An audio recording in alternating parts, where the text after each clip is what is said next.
Shalom, selamat pagi semuanya. Apa kabar? Saya berharap saudara-saudariku, Bapak Ibu sekalian dalam keadaan yang baik-baik saja. Puji Tuhan. Pada pagi hari ini saya akan membawakan tema yang berjudul Kemenangan di dalam Kristus yang terdapat dalam Injil Matius pertama ayat 1-6 dan 16. Saya akan bacakan bagi semuanya. Silsilah Yesus Kristus ayat yang pertama. Inilah silsilah Yesus Kristus anak Daud, anak Abraham. Abraham memeranakan Ishak, Ishak memeranakan Yakub. Yakub memeranakan Yehuda dan saudara-saudaranya. Yehuda memeranakan Peres dan Zera dari Tamar. Peres memeranakan Hezron, Hezron memeranakan Ram, Ram memeranakan Aminadab, Aminadab memeranakan Nahason, Nahason memeranakan Salmon, Salmon memeranakan Boas dari Rahab, Boas memeranakan Obed dari Rut, Obed memeranakan Isai, Isai memeranakan Raja Daud, Daud memeranakan Salomo dari istri Uria. Ayat yang ke-16. Yakub memeranakan Yusuf, suami Maria yang melahirkan Yesus yang disebut Kristus. Puji Tuhan saudaraku, kalau kita perhatikan Yesus Kristus adalah anak Daud, betul saudaraku. Tetapi kalau dari Injil Matius itu dilihat dari sisi ayahnya. Kalau dari Lukas, Yesus Kristus anak Daud dari sisi ibunya. Kristus menggenapi setiap tuntutan nubuatan firman Allah. Yesus Kristus adalah anak Daud dari ayah, bukan cuma dari ayah saudaraku, tetapi dari ibunya juga. Berarti Yesus adalah anak Daud 100% dari ayah dan ibunya. Kristus menggenapi setiap nubuatan yang ada, meskipun dalam peluang yang sangat kecil. Kalau dalam matematika ada namanya probabilitas, itu peluangnya sangat kecil saudaraku. Itu tidak mungkin terjadi, tetapi puji Tuhan, Yesus Kristus adalah Allah sendiri, ia mampu melakukan segala sesuatu. Itulah yang membedakan firman Allah dengan yang lainnya. Ya. Kalau hanya sekedar asumsi itu hanya sekedar perkiraan saudaraku. Kalau ramalan itu hanya berdasarkan perhitungan. Tetapi kalau nubuatan itu berdasarkan firman Allah yang tak tergoncangkan. Selalu ada dan selalu tetap sampai selama-lamanya. Itulah membedakan firman Allah kita dengan yang lainnya. Kita balik lagi ke poin yang tadi. Sepertinya tidak ada yang aneh dari silsilah Yesus Kristus yang telah kita baca. Tetapi kalau kita perhatikan dengan saksama, kita akan mendapati 4 nama yang cukup kontroversial. Yang kita akan membahasnya satu persatu. Yang pertama ada Tamar. Ya, Tamar ini adalah menantunya Yehuda. Untuk mendapatkan keturunan dari Yehuda, ia rela menyamar menjadi seorang pelacur.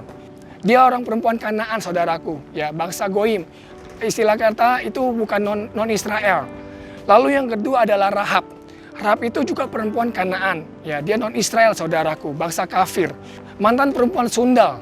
Ya, yang menyelamatkan 2 orang pengintai yang diutus oleh Yosua. Lalu yang ketiga adalah Batsheba. Seperti yang kita ketahui, meskipun dia adalah dari keturunan suku bangsa Israel, tetapi ia menikah dengan orang Het, ya, orang Uria, non-Israel. Dan kita semuanya mengetahui bahwa Batsheba telah berzina dengan Daud. Dan bahkan di Injil Matius pun nama Batsheba tidak ditulis oleh namanya. Nama Batsheba ditulis dengan sebutan istri Uria orang Het itu. Lalu perempuan terakhir ada Rut. Rut ini perempuan Moab. Dia orang Goim, saudaraku. Dia non-Israel. Kalau kita lihat latar belakang dari suku bangsa Moab, Moab ini adalah hasil berzinahan. Karena ada hasilnya perzinahan antara Lot dengan kedua anaknya, saudaraku, anak perempuannya. Keempat perempuan ini sudah tidak lagi memiliki masa depan. Mereka melakukan banyak kekejian, tidak punya pengharapan lagi di dalam kehidupan mereka. Namun jika demikian, mengapa Allah memakai mereka untuk menggenapi karya penyelamatan? Seperti yang kita ketahui, keempat perempuan inilah yang menurunkan garis silsilah Yesus Kristus. Mengapa Tuhan tetap memakai keempat wanita tersebut? Mengapa Tuhan tidak memakai saja perempuan yang memiliki attitude bagus, perilaku yang baik seperti Maria ibunya Yesus? Kenapa harus keempat perempuan ini, saudaraku? Melalui keempat ibu tersebut yang penuh dengan kelemahan, yang penuh dengan keterbatasan, kita semua dapat menyadarinya bahwa keselamatan Allah itu bersifat universal. Artinya Allah telah merencanakan keselamatan bagi semua bangsa, termasuk bangsa asing sekalipun. Karena di dalam perjanjian lama sebetulnya keselamatan itu hanya untuk bangsa Israel. Tetapi puji syukur kepada Allah, Allah telah merencanakan keselamatan itu bagi kita semua dalam perjanjian baru, saudaraku. Kristus datang untuk menyelamatkan semua orang berdosa sekalipun. Ya, tabib datang bukan untuk orang yang sehat, tabib datang untuk menyembuhkan orang yang sakit. Itulah juga gambaran setiap kita di tempat ini. Tuhan tahu bahwa manusia itu penuh dengan kekurangan, penuh dengan kelemahan dan dosa. Maka dari itu manusia memerlukan kasih karunia Allah. Di dalam kelemahan dan keterbatasan kita, Allah tetap ingin memakai kita, saudara. Sudahkah kita melihat seperti apa yang telah Kristus lihat? Saudara, yang merasa demikian pada hari ini.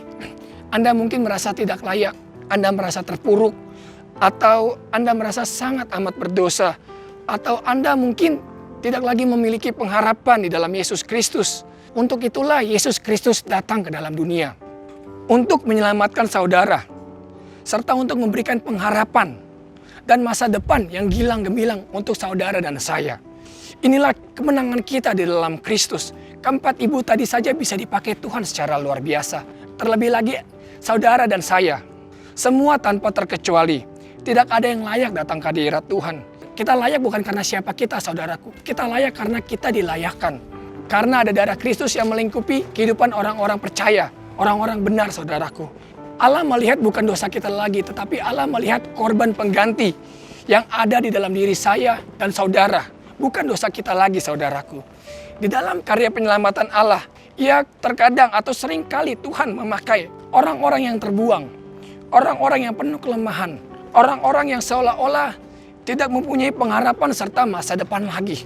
Mengapa Allah melakukan hal yang demikian, saudara? Dengan ini kita dapat menyadari bahwa kita manusia yang penuh dengan kelemahan dan dosa. Tidak ada satu manusia pun yang sempurna di hadapan Tuhan. Tetapi Allah mau mengubahkan itu semua. Allah mampu mengubahkan segala sesuatu. Ya, Ia penjunan, kita semua adalah tanah liat. Izinkan kasih karunia Roh Allah menjamah setiap kehidupan kita, saudara. Hanya Allah yang mampu menggenapi setiap janji-janjinya di dalam kehidupan setiap orang percaya. Ia mampu mengubah setiap tetesan air mata saudara yang tidak lagi mempunyai pengharapan. Diubahkan menjadi air mata sukacita kemenangan. Ia adalah panji keselamatan kita, saudara. Kita berharga karena ada darah yang tidak ternilai harganya yang telah menebus kita. Jangan lagi mendengar intimidasi iblis, saudara, yang membuat kita memikirkan masa lalu atau hal-hal yang tidak berkenan sesuai dengan kehendaknya Tuhan. Bangkitlah, saudaraku. Anda berharga dan Anda dikasihi. Jangan takut lagi untuk bermimpi, untuk memulai mimpi saudara. Masa depan saudara sungguh ada dan harapanmu tidak akan hilang. Ya, itulah janjinya Tuhan. Letakkan dan sandarkan kekuatan kita kepada Kristus.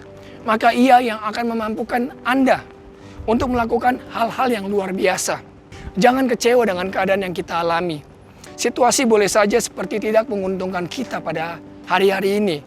Tetapi ingat, jika Allah di pihak kita, Ia dapat mengubah segala sesuatu menjadi indah pada waktunya. Jalanilah hari-hari kita dengan maksimal di dalam Tuhan. Memang kita tidak dapat mengubah masa lalu yang kita miliki, tetapi kita dapat mengubah masa depan yang akan kita raih. Ya, masa depan Anda dimulai dari sekarang ini, mulai dari hari ini. Ya, hari ini mari kita bersama-sama lakukan yang terbaik di dalam Tuhan. Ya, jalani hari-hari ini dengan mengandalkan Tuhan seutuhnya. Andalkan Tuhan dengan sepenuhnya. Jangan khawatir, saudara. Tuhan bisa mengubah air menjadi anggur. Ya, begitu pula dengan kehidupan yang kita miliki. Apabila seseorang yang tidak mempunyai harapan, yang tidak mempunyai masa depan, seorang pelacur pun dapat diubahkan Tuhan menjadi alat kemuliaannya. Ya, Allah bisa mengubahkan masa lalu dan keterpurukan kita menjadi masa depan yang penuh harapan. Rancangan Tuhan selalu yang terbaik buat kita semua. Ya, karena kita adalah anak-anaknya. Saudara, kalau kita ibaratkan kehidupan ini seperti jalan, kita hanya bisa melihat sampai ke belokan atau tikungannya saja, saudaraku. Tetapi Allah sudah melihat sampai ke akhir atau ke ujung jalan kehidupan kita. Inilah ujung jalan kehidupan kita, yakni ayat yang terakhir yang akan kita bacakan di Yeremia 29 ayat yang ke-11. Demikianlah firman Tuhan. Sebab aku ini mengetahui rancangan-rancangan apa yang ada padaku mengenai kamu. Demikianlah firman Tuhan, yaitu rancangan damai sejahtera dan bukan rancangan kecelakaan, untuk memberikan kepadamu hari depan yang penuh harapan. Haleluya, itulah jalan terakhir yang kita miliki karena kita berjalan bersama Kristus. Puji Tuhan, Immanuel. Mari kita bersatu dalam doa. Bapa kami di surga, terpujilah nama-Mu Tuhan. Terima kasih atas penyertaan-Mu sepanjang hari ini Tuhan. Terima kasih juga atas setiap firman yang telah kami dengar. Biarlah firman ini menjadi rema dan kekuatan dalam kehidupan setiap kami ya Bapa. Kiranya kuasa Roh Allah turun menaungi kami sehingga kami dapat dikuatkan dalam menghadapi aktivitas kegiatan kami sehari-hari. Hamba-Mu berdoa Tuhan dari tempat ini bagi setiap sidang jemaat yang ada. Mungkin mereka mengalami keterpurukan, mungkin mereka mengalami kesulitan. Kau tahu Tuhan, Kau akan memberikan penghiburan, Kau akan memberikan memberikan jalan keluar. Setiap lutut-lutut yang bergoyang Tuhan, Kau kuatkan kembali ya Bapa. Sungguh Tuhan, Kau yang akan menguatkan, Kau yang akan memberikan penghiburan dalam mereka ya Bapa. Terima kasih Tuhan, kami sambut berkat-Mu pada pagi hari ini dengan penuh kemenangan dalam Yesus Kristus Allah dan Juru Selamat kami. Dalam nama Tuhan Yesus Kristus kami panjatkan doa kami. Haleluya. Amin.